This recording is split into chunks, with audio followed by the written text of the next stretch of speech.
So today I'd like to give you a quick idea, which is a little controversial, but I think it's pretty cool. So men in general have a less well-developed corpus callosum, the section down the middle of the brain that joins the left and the right-hand sides, than women do.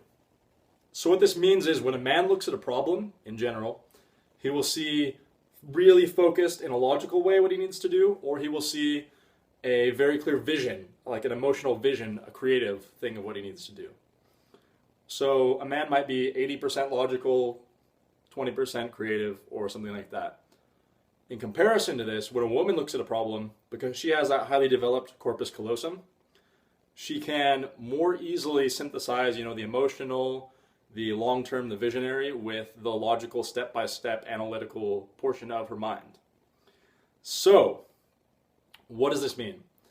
I think that this is a really cool neuroscience confirmation of what it generally means to have a masculine versus a feminine essence. So a masculine essence is what? It's going forward, going in one direction, choosing one thing, and really like narrowing it down and acting in a very pointed and narrow will to action.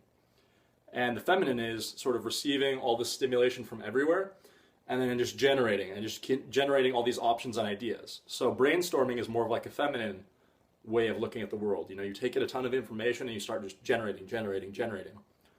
And in comparison to that, cultivating mastery in a certain skill is more of a masculine thing, because it's narrowing down your mind to one thing and just doing that one thing over and over and over again and delving deep.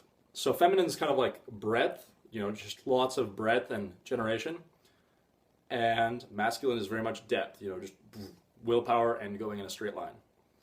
So this is just an interesting idea. I'll expound on it on later videos and give more real life examples. But I thought this was a cool neuroscience-based way of expressing what it means to have a masculine or a feminine essence.